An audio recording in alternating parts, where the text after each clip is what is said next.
예, 안녕하십니까. 예, 오늘은 사골 뉴스 진행하도록 하겠습니다. 예, 그동안 별일 없으셨는지요? 예, 오늘은 음, 예, 두 가지를 하려고 하는데요. 하나는 하나는 여기 보이시는 예,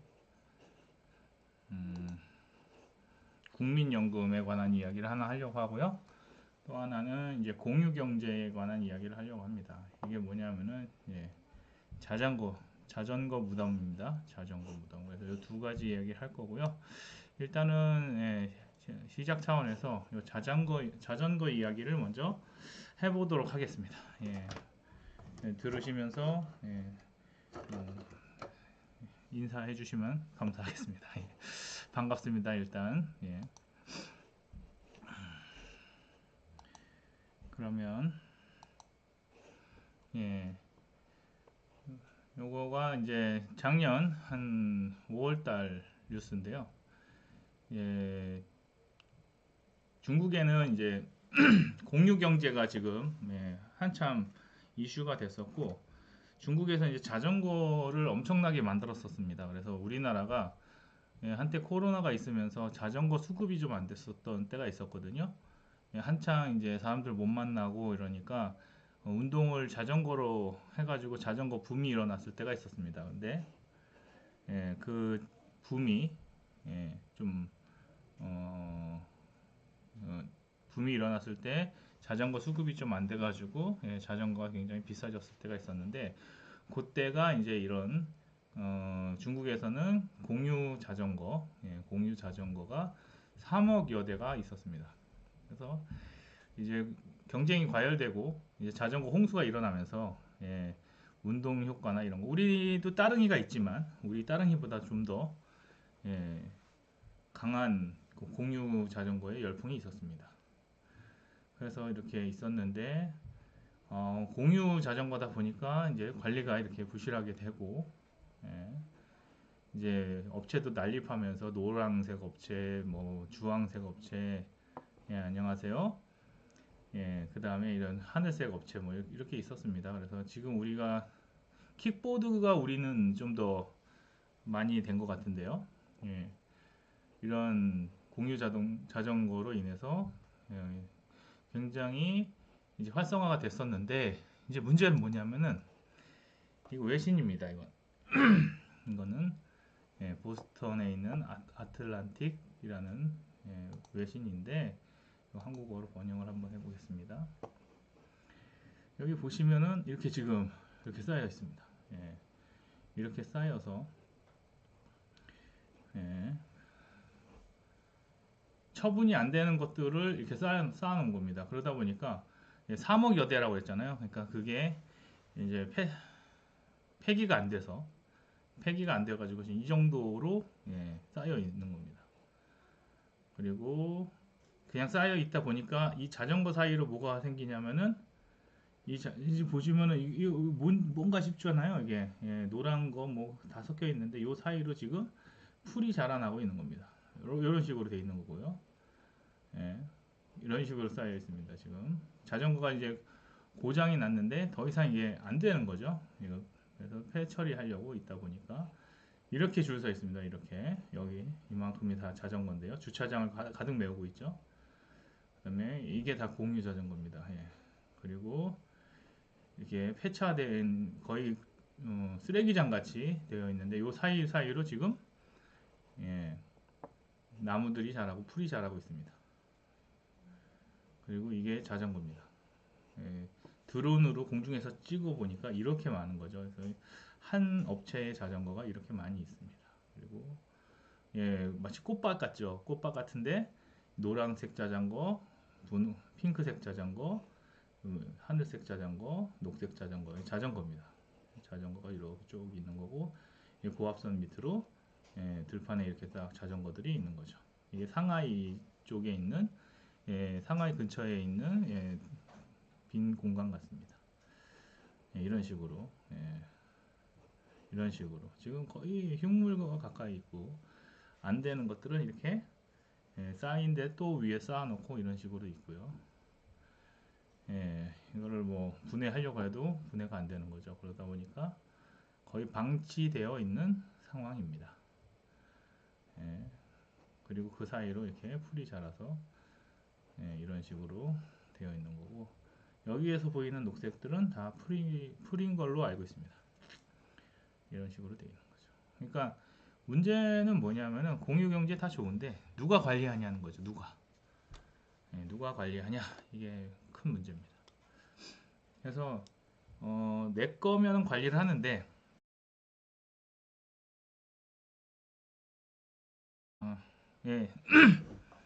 예, 갑자기 프로그램이 잠깐, 감사합니다. 좀 알려주셔서 너무 감사하고요. 프로그램이 잠깐 정지되면서 좀 문제가 있었습니다. 이게 외국 사이트를 보다 보니까 좀 무거웠는지 좀 문제가 있었습니다. 아까 전에 봤던 거고요. 어쨌든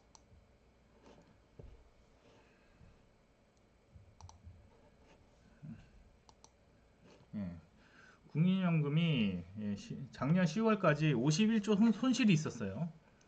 손실이 있었는데 수익률이 거의 마이너스 5.29% 정도였다고 얘기를 합니다. 그래서 이게 이제 10월까지 이야기고, 그 전에는 이제 8월까지 어떤 일이 있었냐면은 77조가 날라갔었습니다. 그러니까 8월 29일 신문에는 77조가 날라갔었고, 이게 이제 51조까지 이제 보강을 해서 나중에는 이제 이게 정리가 좀 됐던 겁니다. 그래서 이런 식으로 진행이 됐었고요. 그다음에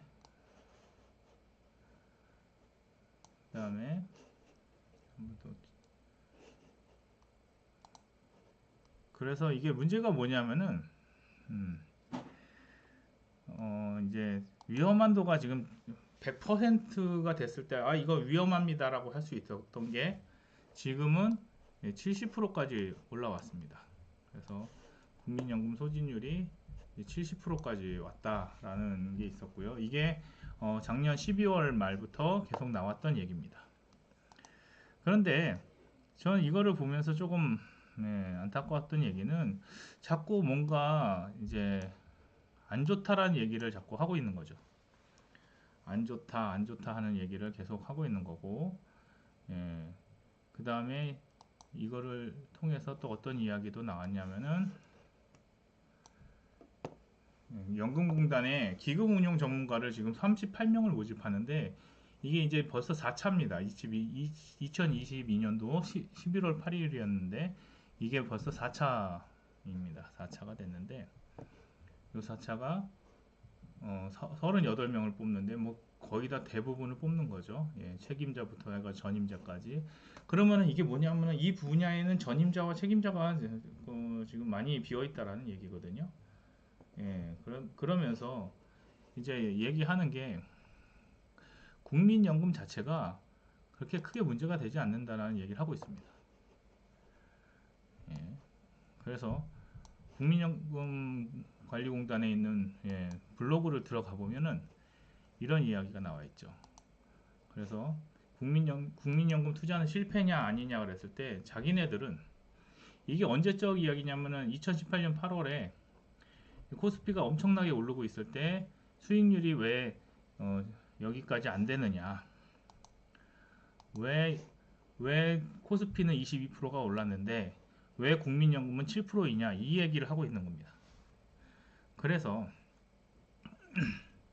여기에서 이제 그거에 대한 이제 변명이라고 하는 건데, 자기네들은 안정성과 수익성을 지키기 위해서 간다라고 얘기하고 있죠.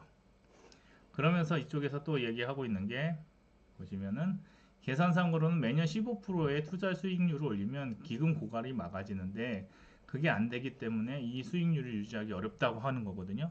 그럼 무슨 얘기냐? 15% 수익률을 내야 되지만 15%못 내고, 지금 여기 몇 프로라고 얘기하고 있습니까? 자기네들은 연평균 누적 수익률이 5.41%고 이것은 해외에서 굉장히 잘한다고 하고 있다. 코스피 상승률보다도 4포인트 이상, 4% 이상 더 올랐다고 자기네들은 얘기하는 거죠. 그러니까 우리는 수익률이 굉장히 좋다. 그리고도 안정성을 갖고 간다라고 얘기하는 건데, 문제는 뭐냐면 여기 있어요. 계산상으로 지금 우리가 연금이 고갈이 안 되려면은 15%의 투자 수익률을 올려야 되는데, 얘네는 지금 몇 프로 올리고 있습니까?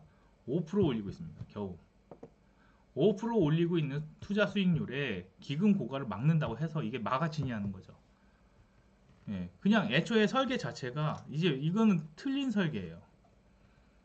그러니까 15%를 계속 내지 않으면 기금이 계속 고갈이 될 건데, 그러면 어떻게 됩니까?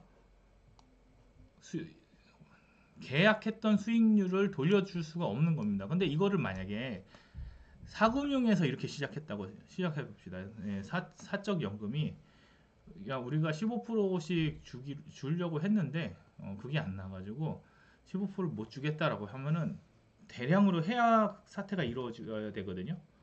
근데 이거는 국민연금이 국민들한테 거의 강제적으로 뺏어가지고 하는 수준이기 때문에 국민들은 여기에 대해서 아무 말도 못합니다. 아무 말도 못하고 그저 그냥 국민연금이 자수익을 내줘서 나라 거니까 보상을 해주겠지 정도로만 얘기를 하는 겁니다. 그게 이제 지금의 문제입니다. 이걸 그냥 계속 놔두게 되면은 이제 뭔 얘기만 하냐면 계속 어, 계속 이것을 개혁해야 된다고 하고, 그 짐을 누구한테 맡기냐면은 국민들한테 맡기는 거죠. 저는 이런 모양새가 굉장히 안 좋다고 봅니다. 예. 이렇게 가면은 결국 어떻게 되냐면은 국민들이 모든 것을 다 책임지는 식으로 가야 될 겁니다. 저는 이 모양새가 너무 안 좋다고 생각하고요. 예. 그런 모양 때문에 문제점이 있다고 생각을 하는 겁니다. 그래서 이 15%가 안 되는 거면은 결국에는 어떻게 되냐면 투자가 아예 안 된다. 예. 라는 거고요. 그래서 어떤 일이 일어나냐면은, 예. 20년 연금을 부었을 때 196만 원, 예, 적정 생활비에 예, 70%밖에 안 된다고 하는데, 저는 이 적정 생활비에 대해서는 잘 모르겠습니다. 예, 이거는 적정 생활비에 대해서는 저는 예, 그렇게 생각을 하지 않는데, 예, 여기 이거를 다 맞춰줘야 될 거라고 생각하지 않습니다. 그러니까 개인으로 보면 뭐 177만 원이라고 해도, 예, 부부의 경우 198만 원, 그러니까 정도로 나와 있다고 하는데, 이거에 대해서 저는 예, 뭐 크게 생각하지는 않습니다. 그냥 돈을 받으면 받는 대로, 못 받으면 못 받는 대로 개인이 알아서 하면 되는데, 예, 그것에 대해서 잘 모르는 상황이라고 생각을 하고요. 예, 또 버퍼링이 생겼네요. 아무튼 계속 진행은 하겠습니다. 목소리가 들리시면은. 예. 그래서 이런 부분들을 이제 채워주려면은 연금이 자기 스스로의 수익률을 올려가지고 국민들이 하고 있는 일 모든 것들을 좀 채워야 된다고 저는 생각을 하고 있어요. 그런데 이제 어떤 얘기가 자꾸 나옵니까? 예, 재원 확보를 해야 된다라는 거. 예, 그 다음에 재원 확보를 어떻게 할 것이냐 그러면, 결국에는 전문가들이 할 수 있는 얘기는 수익률을 15%까지 올리는 방법은 있습니까? 없습니까? 지금 예, 국민연금에서 우리는 15% 수익을 낼 수가 없다. 5%도 잘하는 거다. 하지만 15%를 내야 기금이 줄어들지 않는다 라는 전제를 아예 깔고 있어요. 그런데 연금 재원 확보 어떻게 하냐 그랬을 때, 결국에는 할 수 있는 방법이 수익률을 낼 수 없으니 결국에는 증세를 해야 된다라는 거죠. 그러면은 이렇게 보시면 될 것 같아요. 우리가 지금 급여에 대한 소득을 저번에 보니까 16%가 기본이고 38%까지 내고 있고요. 거기에 국민연금과 건강보험을 내면은 거의 4, 50% 정도를 우리가 지금 지불하고 있는 거예요. 세금으로.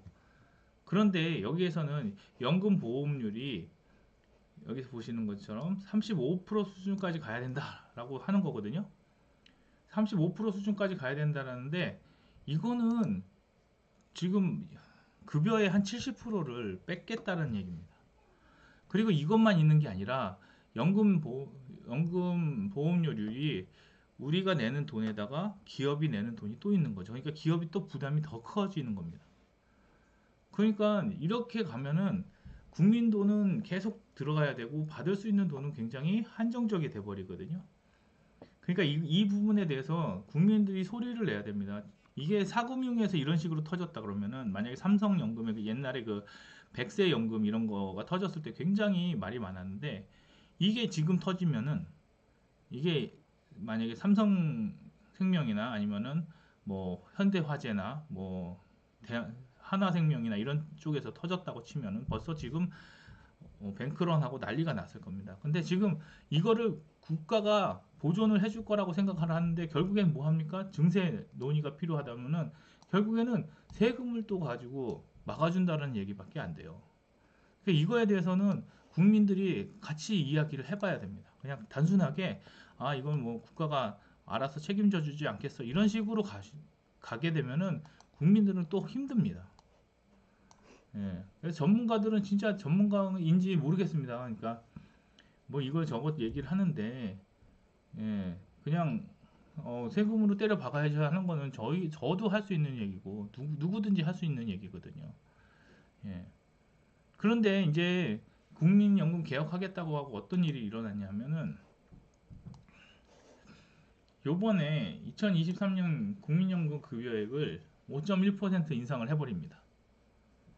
5.1% 인상을 해버리고 24년 만에 최대 인상폭이라고 하는 거죠. 그러면은 지금 연금 개혁을 앞두고 이렇게 올리는 이유가 뭡니까? 예. 안 올려도 되잖아요. 지금 그러면 이 혜택은 누가 보고 연금 개혁은 누가 하는 겁니까? 이 혜택은 지금의 노인들이 보는 거고 이거에 대한 분담은 누가 하게 됩니까? 젊은 세대가 하는 거예요. 제가 지난주에도 계속 보여드리면서 하는 말씀이지만 이겁니다. 예.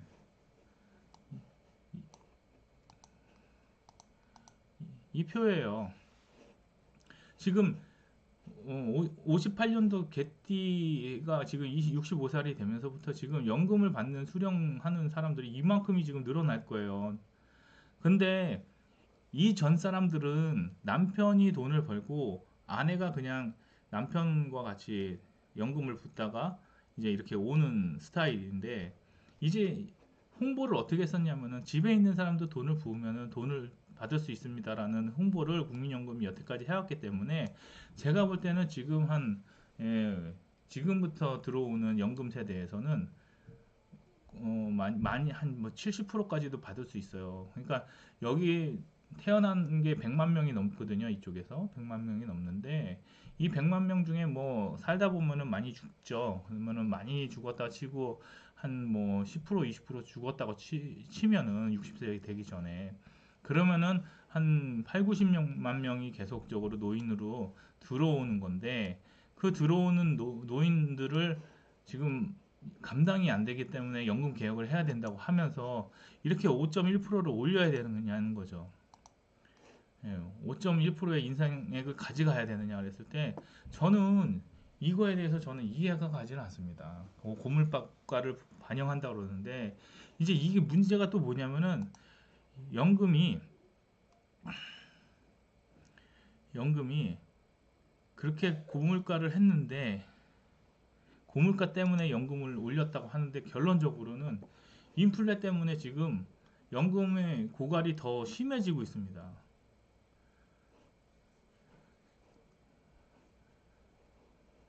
이걸 이렇게 해놓으니까 가뜩이나 지금 고갈되고 있는 연금이 더 빨리 고갈이 될 거거든요.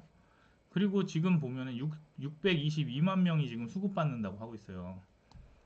그러면은 올해부터 계속적으로 100만 명씩의 노인들이 수급을 받는 형태로 가고 있는데 이 사람들의 대부분이 한 6, 70%가 연금을 받는 사람들로 들어온다 그러면은 한 10년만 지나면 10년만 지나면 거의 1300에서 1500, 그리고 다 받는다고 치면 최대로 한 2천만 명이 국민연금을 받고 살아야 돼요. 뭐 저기 공무원들하고 군인하고 제외한다 치더라도. 그러면은 국민연금과 공무원연금, 그 다음에 사학연금, 그 다음에 군인연금 이렇게 다 합치면은 이 세금으로 메꿔야 되는 돈들이 지금 우리가 생각하는 거로는 상상이 되질 않을 겁니다. 그래서 이렇게 되고 나면은 결론적으로 어떻게 되냐면은 고가 시기가 더 빨라지고 보험료율이 올라가면은 이건 결국엔 세금이 올라가는 것과 같은, 예, 형태가 되는 겁니다. 그럼 지금 현재는 살만하냐? 노후 얘기하지 말고 지금 현재는 살만하냐 했을 때 지금 현재도 지금 살만하지 않거든요. 이런 것들에 대해서 같이 고민을 해봐야 됩니다. 그냥 어, 알아서 하겠지, 알아서 잘하겠지 이렇게 가시면은 굉장히 어렵거든요. 예. 그래서 이 부분에 대해서 재원 확보부터 시작해가지고 이제 연금 개혁이나 이런 것들에 대해서 이제 좀 고민을 해봐야 됩니다. 그리고 연금을 지금 어떤 식으로 가려고 하고 있냐면은, 예, 연금에 대해서 잠깐만요. 제가 제 블로그를 좀 보겠습니다. 갑자기 준비했던 게 다 날아가는 바람에.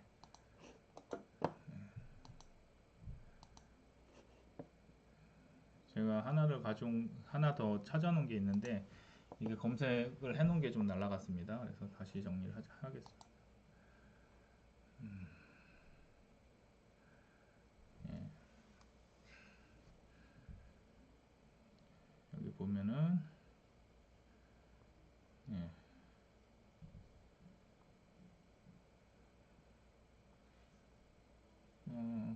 여기 안 나왔네요. 지금 국가에서는 이 국민과 함께 같이 이걸 만들어 보겠다고 하고 있거든요. 예, 여기 보면은 문제는 뭐냐면은 5년 늦게 받으면은 수령액이 최대 36% 늘어난다고 합니다. 예, 그렇죠. 국민연금 5년 늦게 받으면 수령액이, 예, 36% 는다고 하는데, 그렇죠.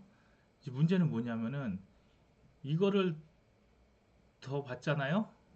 더 받으면은 어떤 문제가 내냐면은, 예, 지금 보면은 이제 MZ 세대는 국민연금에 대해서 난 받을 수 있을까라는 생각을 갖고 있고요. 예, 그 다음에 요게 저는 이제 굉장히, 인상적이었던 겁니다.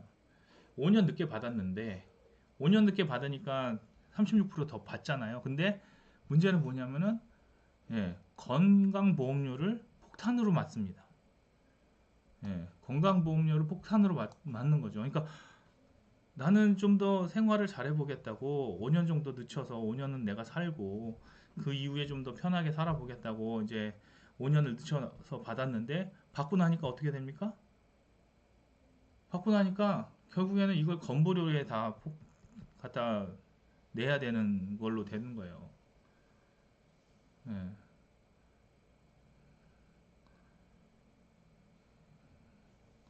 그래서 연기해서 받는 게, 예, 좋다고 생각을 하고 받았는데 여기에 이제 뭐가 되냐면은 이 연금이 근로소득이 아니기 때문에 근로소득으로 떼지는 게 아니라 지방 가입자가 되는 거거든요.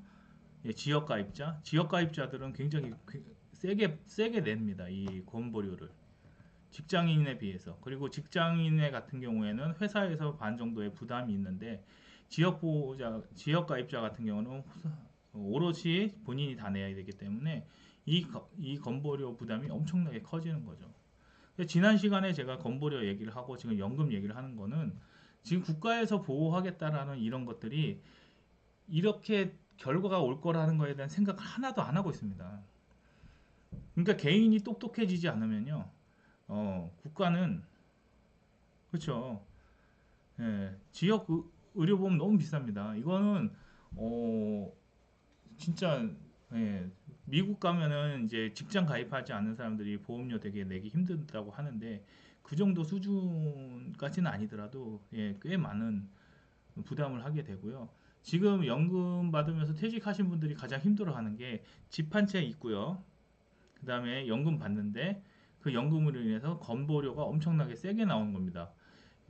국민연금 붙는 거에 대한 부담은 이제 나이 먹으면서 없어지는데 건강보험료 내는 부담은 굉장히 센 거죠. 그래서 그동안 어떻게 했냐면은 자녀들 밑으로 들어가 가지고 이제 연금을 적당히 받으면서 이제 건보료를 내는 거를 피해 있었는데 지금 건강보험이 재정이 악화되면서 샅샅이 긁어내고 있는 거죠.